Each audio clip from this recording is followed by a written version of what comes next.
Mike's Daily Podcast. Episode 1684. I cannot believe it's Friday. Can you? I slated the last show so wrong. I said 43 or it's 1684, 1684. I'm Mike Matthews, broadcasting from Café Anyway, located somewhere in Podcastro Valley, Mont, the last place on earth. I had a wonderful evening last evening seeing a listener, Mike's Daily Podcast, to the podcast who gave me tons of input about the show, and I had a burrito. Mike's Daily Podcast. Yes, I know there's a popular podcast that's called The Nerdist, and it makes me mad and makes me raise my fist because the guy that does that also does about 1 billion other TV shows. Then he got taken off the air because of a ex-girlfriend said that he was a hoe and mistreated her, but that's apparently been resolved. Mike's Daily Podcast, because he's gotten his job back, all 5,000 billion jobs Mike's back, so Daily good for him. Podcast. But the podcast that he did ended with "Enjoy Your Burrito." And I enjoyed my burrito yesterday with the wonderful Kevin and his lovely girlfriend, Rosie. And we enjoyed delicious food at a Mexicano restaurante in San Leandro. I'm done rolling my R's. I'm sorry. I was born with no R's rolling, let's just say. I didn't hear an R rolling. Actually, that's not true. My next door neighbors were Hispanic, so I heard lots of R. They would go, hello! Well, my name doesn't have any R's in it, so I guess I didn't hear any.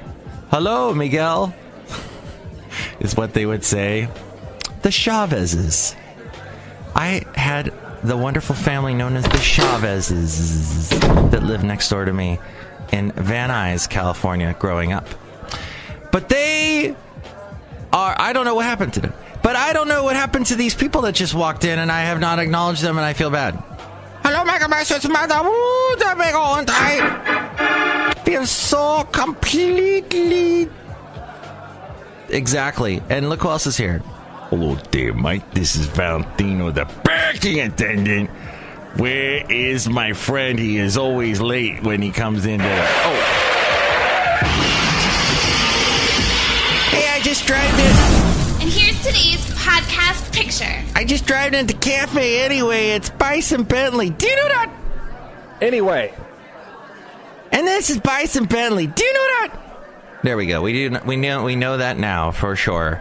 Thank you. Yes. So, hey, Basil. Oh, Basil went with us to the wonderful, 21st Amendment yesterday. And I saw Kevin, and we talked about all manner of things. And we talked about the podcast. And he mentioned that he said I sounded very Whole Foods-ish. That I apparently am a huge fan of Whole Foods, which I am not. I don't know how that got started, that rumor. Not a huge fan of Whole Foods. In fact, I believe completely it's whole paycheck. And if there are simple things that you are going to purchase, I feel Costco can be a better way to go. If you want organic, they usually get great prices on, you got to buy a little bit more. But if you buy the essentials, you don't need a bunch of superfluous stuff. Like, I know I need to have jam. Jam on it, jam. I need to have jam in my life. I need to have peanut butter. I need to have fruits, fresh fruits. And Costco has fantastic, huge amounts of, like, you can buy a big bag of apples or whatever your gig is.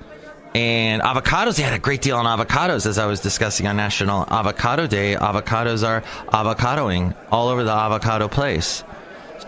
The podcast picture today, pick a year, any year. Let's see, today is 1684, which I think, wasn't that when Ferdinand of the Great traveled with the Cortez up the strait and landed in the land of, I could be. So let's go to 2014, because there's a 4 in it.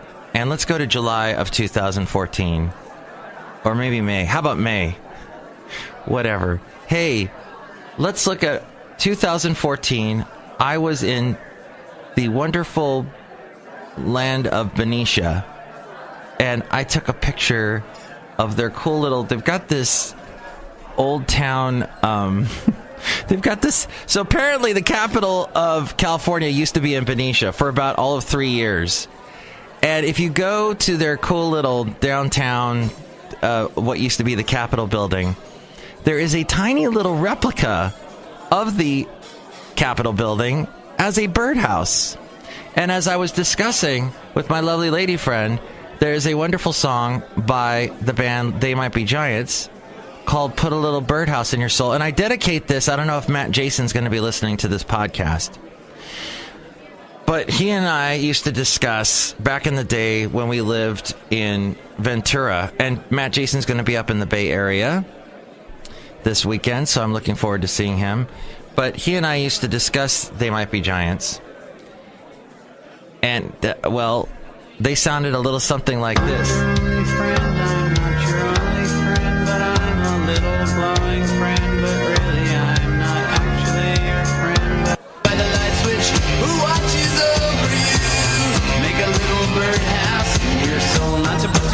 Not to put too fine a pine on it. I'd let me be the bee in your bonnet. Put a little birdhouse in your soul. There, I don't want to say any more because I'll get frickin' dinged by YouTube-o. So what happened was we had delicious burritos and we discussed all manner of things. We discussed the podcast. And Kevin, now I'm jumping around between Matt Jason and Kevin. I think Matt Jason should meet Kevin. I think those two would get along great. We could discuss radio. Both of them worked in radio for a long time and then got the hell out. Said, no more. No more. I'm done. It's time to stop, okay? To stop, and they weren't going to... I'm not going to take this anymore! Because the business pays nothing. You ask for a raise, and they say... No. So, yeah, they said, well, I'm out of here. I'm going to find a job that pays me money. All right. Benjamin's, cool cash, etc. And you've got to be kidding me. So they got out. Oh, my. And Kevin told me the wonderful George Takei story when he was at the table read for The Simpsons. And apparently he kept coming on to one of the young male script handler people, and they had to ask him to leave. So apparently George Takei ended up getting kicked off of Simpsons. Go! Hey, I would like to go back to Mr. Chris Hardwick, if I may. So he's being back in the NBC. He's hosting several shows. I watched for quite a while his show called At Midnight. I don't have cable, so I ended up watching it on the the Hulu. I would watch it, and I guess they used to have it up on ComedyCentral.com, and they still do actually. But I did not realize that his At Midnight show was canceled almost a year ago. Yes. And if you look up At Midnight, which I'm doing right now, At Midnight, there we go. And if you look at the cast that was on At Midnight, oh my gosh, the people that used to come through there, these comedians. Oh, first off, they had some fun little games with it. It was a game show. And they would do all kinds of funny little, he would go points. He would just say randomly points to all kinds of things they were doing, and that was funny. And there was a little, I can't find a thing right now. Oh, here. Okay, so they had sweet emoji, and that's where the game show host would ask the contestants, who were always comedians, and supposedly it was all improvisational, but it looked as if many times they were looking down at their little podiums and looking at script that they actually had to read. So I don't know, but what they used to say, so sweet emoji was the panelists had to translate emoji sentences, and And then they had Thug Life or Hug Life, where the panelists were shown the image of a child from a YouTube video and have to guess whether the video content would be thug or cute hug worthy. They also had Tumblr, I Hardly Know Her, where the panelists think up new Tumblr blogs that are just strange enough to be real. That's where they looked like they were actually reading from something. Now, I don't know if they had been given the questions ahead of time and they got to write it out or what, but Greg Proops, he was on the show quite a bit, and he made a joke once about, hey, it's great to be on this fake improv show. Just like the other fake improv show I do, meaning that's my line. What's it called? That's my line or something? I don't remember. Anyway, I wanted to tell you I can't look it up right at the moment. The cast that used to show up on At Midnight. Here we go. Oh my God. It is like a who's who of millennials comedians. It's a millennial comedian meltdown is what it is. I don't know how big you are on comedy, on stand-up comedy, but all these comedians were like in their 20s to 30s, and it was like that was the only type of comedians they would allow on the show on At Midnight, which ended a year ago. And like one of them being, well, Nikki Glazer, who I ended up falling in love with her Instagram feed. She just posted the funniest stuff. Then I watched it until, one day I was, enough. I'm tired of it. Grace Helbig. Oh my God. Wasn't she big for a hot minute on YouTube? Nope. You don't remember her? There was the Natasha Leggero. She's maybe not a millennial, but Janet Varney, Matthew Gray Gubler, that guy. Oh, somebody once told me he had kind of a face that reminded him of, like maybe he had some kind of, there was something to do with a bad joke about maybe there was some mental thing going on. But that's Ricky Lindholm, Moshe Kasher, Will Wheaton. Oh, God. If I don't ever have to see Will Wheaton again. Oh, Weird Al Yankovic used to be on the show quite a bit. And Chris Hardwick would promote the hell out of... I think there was some kind of monetarily thing going on there. Maria Bamford, older lady. We're about the same age. Mark Maron, definitely we're about the same age. But, okay, I've just not proven my point. Oh, good. But yeah, the cast, Justin Long. Oh God, if I never have to see Justin Long get Andrew Daly went on to great success for some kind of car commercial. And that's about it. So that was At Midnight. I'm glad you have your Napa know-how now. And At Midnight is gone. I was discussing bad facelifts with my lovely lady friend about some of the actresses that had facelifts that you were... Why did they do that? The Courtney Cox, the Meg Ryan, just whatever. And then I guess that's about it as I go outside of Café Anyway, where I bring you Mike's Daily Podcast somewhere in Podcaster Valley. I guess... Oh, hey... Apparently, what I found out through my lovely lady friend who's a therapist is you have to be, in today's world, conscious of the terms involved in LGBTQ. Now there's also an I, an S-2 is involved. Oh, it gets complicated, my friend. She was trying to explain it to me, and I was just, what? So yeah, that whole thing, it's getting more and more complicated to the point that you just kind of got to throw your hands up in the air and go, all right, how many more are we going to, is the letters going to stretch out to the length of our own alphabet? Speaking of which, if you listen to a recent The Daily from New York Times, there's a fantastic episode about QAnon. Speaking of letters, QAnon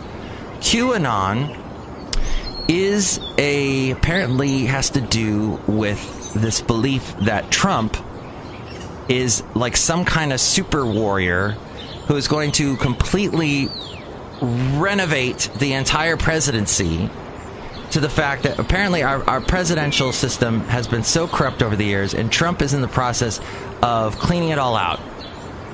And because you'd be in jail. He is taking care of things behind the scenes. Trump uses the number 17 a lot, and Q is the 17th letter in the alphabet. Why is it called QAnon? It's because somebody named Q on the internet posted this theory, and this person's anonymous, so QAnon is the name. And apparently some people had a sign up holding it, the letter Q, at one of his recent rallies.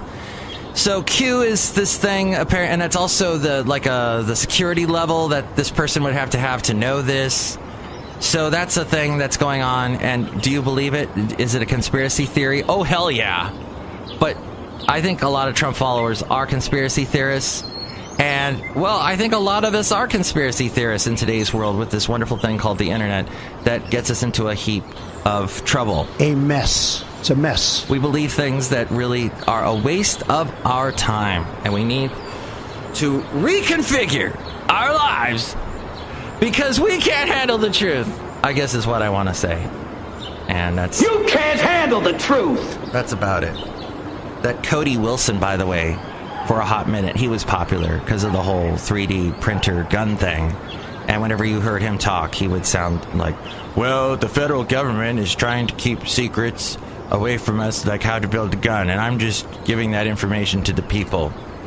It's like the whole Julian Assange thing with the wonderful WikiLeaks. WikiLeaks! I love WikiLeaks! See? Trump, Julian Assange, they're like trying, and you hear the word deep state all the time. And that's, to me, that's just conspiracy talk right there, deep state. And yes, there's a swamp there in Washington that needs to be drained. But watch the conspiracy theories, is all I'm saying, is be careful with that.